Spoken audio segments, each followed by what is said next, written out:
My name is Samantha. Standing in my stepmother's kitchen last Christmas, I held a cheap keychain and mumbled a thank you. The room fell silent as my grandpa, sitting across the table, revealed that this keychain was supposed to represent a $400,000 apartment he bought for me. For 2 long months, that keychain had been a precious thing in my wallet. I'd shown it off to friends, polished its little silver logo with my sleeve. My dad just watched, silent, because he'd given the apartment to my stepsister instead. The realization that my dad had been lying to me all this time, using my grandpa's supposed confusion as an excuse, was a gut punch. It all came to a head at this Christmas dinner, in front of our whole family. The look on my dad's face said everything his words had been hiding for the past 2 months. Let me take you back to the events that led up to this moment.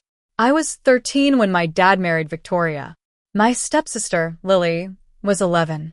Before the wedding, I'd had the biggest bedroom in the house. It had 2 large windows overlooking the backyard with a beautiful old maple tree. But just 3 days after Victoria moved in, my dad sat me down at the kitchen table. "You're older, Samantha. You understand that Lily needs this room. She's having a hard time adjusting," he said. I didn't understand it all, but my dad looked so tired, and I didn't want to add to his stress. So, I packed my things into trash bags and moved into a tiny room next to the boiler. It had no windows, and the door barely closed. This became a pattern. Whenever there was a choice between making Lily comfortable and treating me fairly, my dad always chose Lily. She got the brand new winter coat, while I got her hand-me-downs, even though she was 2 years younger and shorter. When Lily turned 16, she got driving lessons, and I got a bus pass with a reminder about how expensive gas was. On family vacations, my dad and Victoria booked a room with 2 queen beds for themselves and Lily, and I slept on a fold-out cot rented from the hotel. Over time, I stopped keeping track of these unfairnesses. It didn't stop the pain, but counting made it worse. The only constant in my life was my grandpa, Henry. My grandmother passed away when I was 11, and after that, Grandpa Henry became my rock. Every summer, when my dad was too busy, I'd take a long bus ride to his farm in the countryside. He taught me how to bake pies, how to repair a fence, and how to change a car tire. He never once forgot my birthday. I moved out at 19. I rented a small studio above a pizza place on Elm Street and got a job as a receptionist at a local law firm. There was no fanfare, no going-away party. My dad helped me carry a couple of boxes to my car and said, "Call if you need anything." Then he went back inside to watch TV with Victoria. I never called. I knew that Lily's college tuition was paid, her car was insured, and all her expenses were taken care of, while my column in my mental spreadsheet had only the cost of that bus pass. So, I learned to fend for myself. I worked extra shifts, took courses to improve my skills, and ate ramen noodles most nights, pretending it was a lifestyle choice. That's where I met Lucy. She started working at the law firm 6 months after me. She was 30, had a sharp tongue, and no patience for nonsense. We became close, as people do when they work long hours together. One night, out in the break room, I mentioned that my dad had forgotten my birthday for the 3rd year in a row. Lucy put down her chopsticks and looked at me like I'd just told her I was homeless. "Again? Your dad isn't building a family. He's replacing a daughter," she said. I laughed it off, but her words stuck with me like a burr in my mind. 3 months before Christmas, Grandpa Henry had a knee surgery. I drove to his farm every weekend, a 2-hour drive each way, to help him recover. I'd arrive early on Saturday, clean the house, stock the fridge, and cook enough food to last him the week. Then I'd drive back in time for my Monday shift. My dad visited him once in those 3 months, and most of the time he was on his phone, talking to Victoria about Lily's new furniture. One afternoon, while I was heating soup on the stove at Grandpa's, he said, "You're just like your grandmother. She never complained either. But I see everything, Samantha." 2 weeks later, he called his real estate agent. He found a 2-bedroom apartment in the city, just 15 minutes from my work, listed at $396,000. He wired $410,000 to my dad's bank account, enough to cover the purchase price, closing costs, and fees. The transfer memo read, "Apartment purchased for Samantha. Grandpa couldn't travel because of his knee, So he asked my dad to handle the paperwork. Get it in Samantha's name. The title, the deed, everything. Give her the keys on her birthday, he told my dad. My dad said, Yes, Dad. I'll take care of it. On my 20th birthday, Grandpa called me at 8 a.m. sharp. His voice sounded different, excited. Happy birthday, sweetheart. Have you gotten your gift from your dad yet? Not yet, Grandpa. I'm sure it's coming, I replied. Good. I really hope you love it, he said, sounding like a kid with a secret. I called my dad that evening. He sounded distracted. Oh, right. Happy birthday, Samantha. I've got something from Grandpa for you. I'll send it over. 2 days later, a small package arrived at my door. Inside, wrapped in tissue paper, was a keychain with a logo I didn't recognize and a hand-written card that said, Happy birthday, Samantha, from Grandpa. Love, Dad. I thought it was a bit impersonal for Grandpa, who usually gave gifts with stories behind them, but I figured his recovery might have slowed him down. I called him that night to thank him. Grandpa, I got your gift. Thank you so much. I love it, I said. You looked at everything in the box? He asked. The keychain? Yes, it's beautiful. I already put it on my wallet, I replied. There was a long pause, and then he said quietly, As long as you're happy, sweetheart. Let me tell you about my apartment. It was a tiny 380-square-foot studio. The window was painted shut, and the bathroom had a leaky faucet. The landlord, Mr. Jenkins, had just raised the rent by $180 without notice. After paying rent, bills, and the gas for my trips to Grandpa's, I had about $70 left each month. That $70 was all that stood between me and a financial disaster. One night at work, Lucy asked me if my dad ever helped me financially. He's got Lily's college loans to worry about, I said. Lucy didn't even look up from her paperwork. Lily graduated a year ago, she said. I quickly changed the subject. A week later, Lucy was scrolling through her phone during lunch and stopped suddenly. Hey, isn't Lily your stepsister? She asked. I said yes, and she turned the screen towards me. It was Lily's Instagram story, a selfie in front of a brand new apartment door, holding a set of keys. The caption read, My own place. Thank you, Mom and Dad. Best surprise ever. The background was a nice brick building in the city, just a few minutes from my work. I said, Good for her. And I meant it. I was used to this kind of thing. I didn't feel jealous. I just felt that dull, familiar acceptance that Lily's life had a safety net, while mine had a bus pass. But I didn't make the connection right away. On November 1st, Grandpa called me. Samantha, have you moved into the apartment yet? He asked. I laughed and said, What apartment, Grandpa? There was a long, uncomfortable silence. The one your father was supposed to give you, the one I paid for, he said. My stomach dropped. Grandpa, Dad gave me a keychain from a real estate company. He said that was the gift, I told him. He was silent for 10 seconds, and then very quietly he said, I see. Let me call your father. I called my dad 20 minutes later. My hands were shaking. Dad, Grandpa just said he paid for an apartment for me. What's he talking about? I asked. My dad's voice changed, sounding too casual. Oh, honey, Dad gets confused sometimes. He thought he was buying something, but the deal fell through. You know how it is at his age, he said. He sounded pretty clear to me. I replied. There's no apartment, Samantha. The keychain was the gift. That's it, he insisted. Then why did he mention it? I asked. Because he's old and mixes things up. Don't make this a thing, he said. I wanted to believe him. It was easier. Believing him meant I didn't have to question all the times I'd made excuses for him. I called Grandpa back and told him what my dad said. He was quiet for a long time, and then he said, I see. We'll talk at Christmas, Samantha. Mid-November, Victoria called me. This was a red flag because in the 7 years she'd been in my life, we'd hardly ever had a one-on-one phone conversation. Samantha, Just checking in. How are you, sweetie?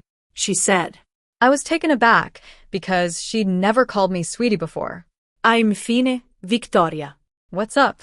I asked. She said that she and my dad were worried about Grandpa. He's been saying some confused things lately, talking about purchases he never made. We think it might be early memory issues, she said. I thought about my last call with Grandpa. His voice had been so clear, so deliberate. He seemed fine when I talked to him. I said, "That's the thing with memory problems. They come and go," she replied. "Did something specific happen?" I asked. "He called your dad ranting about some apartment." "It made no sense," she said. I promised to keep it in mind and not bring up the apartment with Grandpa. After hanging up, I called Grandpa. We talked for an hour. He told me about the book he was reading, recited a poem he'd written, and gave me a detailed account of the local football game. He was as sharp as ever. The following Saturday, I drove to my dad's hardware store. He was behind the counter, marking invoices. "Dad, I need to talk to you," I said. He didn't look up. "About what?" he asked. "About Grandpa. He says he bought me an apartment, paid for it, and sent you the money," I said. My dad's pen stopped, and he set it down carefully. "Samantha, we've been over this," he said. "I know what you told me. I want to hear it again to my face," I replied. He exhaled through his nose. "Dad gets confused sometimes," he said. "You already said that," I retorted. "Because it's true," he insisted.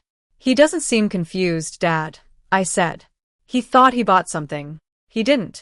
"End of story," he said. I asked why the keychain came from a real estate company. His jaw tightened slightly. "It was a promotional item. They hand those out at open houses," he said. "So, Grandpa went to an open house with a bad knee?" I asked. His voice hardened. "You always think people owe you something," he said. Those words felt like a slap in the face. I picked up my keys and walked out. In the parking lot, I saw Victoria's car. She was sitting in the driver's seat, watching the store entrance. That Monday, in the break room at work, I told Lucy everything. She listened without interrupting, and then she held up 3 fingers. 1, your grandpa says he bought you an apartment. 2, your dad says there's no apartment. 3, your stepsister just moved into a brand new apartment in the same town. Out of nowhere, she said, folding down each finger. "Pick the lie, Samantha." I thought it might be a coincidence, but Lucy pointed out that it was a coincidence that cost exactly what Grandpa said he'd spent. She took the keychain from me, read the logo, and then searched for the real estate company on her phone. She found a listing for a 2-bedroom, 2-bath apartment on Oak Street, listed at $396,000, and it was sold.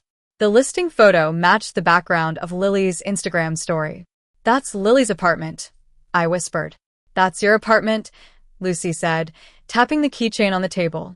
"And this is the evidence they forgot to hide." I wanted to call Grandpa that night and tell him everything, but I hesitated. If I was right, I'd lose my dad, not in a dramatic way, but in a quiet, irreversible way. If I was wrong, I'd be the ungrateful daughter accusing my dad of theft based on a keychain and an Instagram post. Lucy sat with me on my apartment steps that night, drinking coffee. "What are you going to do?" she asked. I told her that Grandpa was coming for Christmas. He rarely came because of the long drive and his health, but this year he'd insisted. "Then wait. Talk to him face to face," she said. "And if Victoria tries to control the conversation, there are 12 of us at the dinner table. She can't control Grandpa." I decided to wait. It wasn't out of fear, but because Grandpa deserved to hear the truth from me directly, and I deserved to hear his answer without my dad's interference. 4 days later, I got a group text from Victoria. "Christmas dinner at our place. Everyone's coming. So excited to have the whole family together." And then a separate message to me. "Samantha, I really hope you'll come this year. Family should be complete." The word family coming from Victoria after all these years was a warning sign, but it also turned out to be her biggest mistake. In early December, Grandpa called me on a Sunday evening. His voice was calm. "Samantha, I'm coming for Christmas this year. My knee is fine. Your Aunt Carol is driving me down. There are things I need to see with my own eyes," he said. I agreed to be there. He also asked if I still had the keychain. "Of course. It's in my wallet," I said. "Good. Bring it to dinner," he said. I asked why, and he said, "Because I gave it to you, and I'd like to see you carrying it." There was something in his voice that made me not press further. 2 weeks before Christmas, while cleaning my closet, I found the birthday box. I'd tossed it on the shelf in October and forgotten about it. When I opened it, I noticed a scrap of paper stuck to the bottom with dried tape. It was the corner of a legal document. I could make out part of the real estate company's letterhead and my name, Samantha. Someone had ripped out a legal document and replaced it with the keychain. I called Lucy. They ripped my name off a legal document and put a keychain in its place, I said. Lucy was silent for a few seconds and then said, "Christmas is in 2 weeks. Let your grandpa handle it. He asked you to bring the keychain for a reason." I put the scrap of paper in my wallet next to the keychain. 3 days before Christmas, Victoria sent a detailed group text about who was bringing what dish, arrival times, and parking instructions. At the bottom, it said, "Grandpa Henry will be joining us this year. He's been a little fragile lately, so let's keep things light. No heavy topics, no stressful conversations, just love and family." I read that last line several times. She was trying to frame the evening, making it seem like Grandpa was confused and not to be taken seriously. The next day, my dad texted me privately. "Samantha, please don't bring up the apartment at dinner. It'll upset Dad." He's not well, he said. I stared at the message. He wasn't protecting Grandpa, he was protecting himself. I replied, "I won't bring up anything, Dad. I'm just coming for dinner." On Christmas Day, I arrived at my dad's house. The house was decorated beautifully, but it felt so fake. The living room was full of family members. My dad was standing by the fireplace, looking into his glass as if it held the answers. Victoria was in the kitchen, bossing everyone around. And there was Grandpa, sitting in a wheelchair near the kitchen island, a blanket across his lap. There was a worn briefcase next to his chair. When Grandpa saw me, his face lit up. He reached out his hands, and I bent down to hug him. "You look good, sweetheart," he whispered. "So do you, Grandpa," I replied. He asked if I'd brought the keychain, and I patted my pocket. "Right here," I said. He nodded. Dinner was served at 6 p.m. Victoria made a speech about how grateful she was for the family and how proud she was of Lily for getting her own apartment. Aunt Carol turned to me and asked, "And how about you, Samantha? An beach mubas?" Victoria tilted her head and said, "Well, not everyone moves at the same pace. You'll get there, honey." A few people smiled, and my dad stared at his plate. After dinner, as people were moving into the living room for dessert, I walked over to Grandpa. I took out the keychain and said, "Grandpa, I never properly thanked you in person. Thank you for this. I carry it with me everywhere." Grandpa looked at the keychain, then at me, and then slowly at my dad. There was a long, tense silence. Grandpa set down his spoon and said, "Samantha, I didn't give you a keychain.